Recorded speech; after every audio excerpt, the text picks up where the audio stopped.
So, in case you haven't noticed, the weather's gotten nicer. If you watched the Church Beyond the Building last week, and in that place I complained about the weather, well, you're welcome. I'm gonna take credit for what's happened. When it snows next week, I'm not taking credit for that though, just so we're all clear.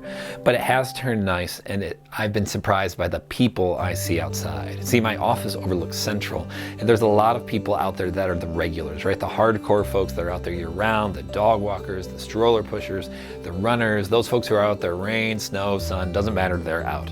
But now, there's a lot more people out. Folks out for a casual stroll, out to just be out and appreciate the sunshine. Again, you're welcome.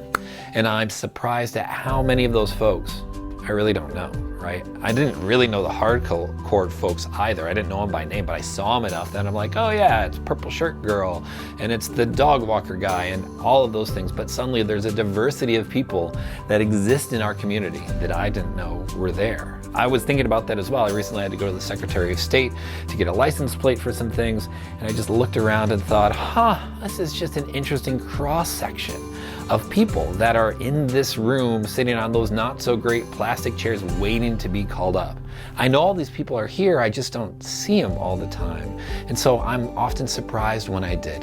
Which of course had me thinking about Jesus, right? Jesus was a man who went out of his way time and time again to see those hidden and surprising people, right? Seeing the wallflowers, the hideaways. Jesus had a unique gift of finding and seeing those people on the margin where he gave them space and he showed them love, right? And we can see this in lots of places, but my favorite story is the one of the woman who struggles with bleeding, who sneaks in, touches his cloak and is healed, and then he hunts her out because he wants to see her, and he finds her and accepts her and blesses her and sends her on her way.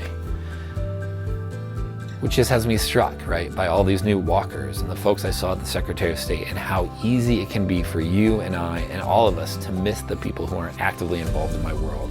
I think it's easy in a place like West Michigan to not see those who are different than us, who don't think like us or look like us or vote like us or just live in a different part of town. And suddenly we see them in these places and they catch us off guard. But our reality is, if we want to be people who live into our sense of call and purpose, it begins with seeing, right? And seeing people here, not somewhere overseas or far away, seeing the hidden people around us now.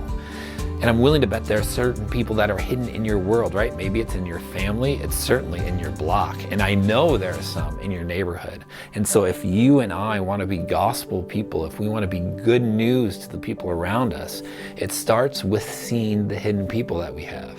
It doesn't mean you have to like them, it doesn't mean you have to support them or you condone their politics or how they spend their time, but it means you have to see them and give them space and acknowledge their existence. And out of that is where everything springs. And then, and only then, do we find the heartbeat of our real community, and we get to know what God is calling us to do to these people here. If we want to be a gospel-focused people, it starts with seeing the people around them and giving them space. Again, we don't have to agree with them. We're not trying to debate them, but we need to give them room and space where they can be seen and heard so that they can encounter the love of Christ and become transformed, right? That's where it all begins, is seeing those hidden people in your life and in mine. Grace and peace, friends. Have a good week.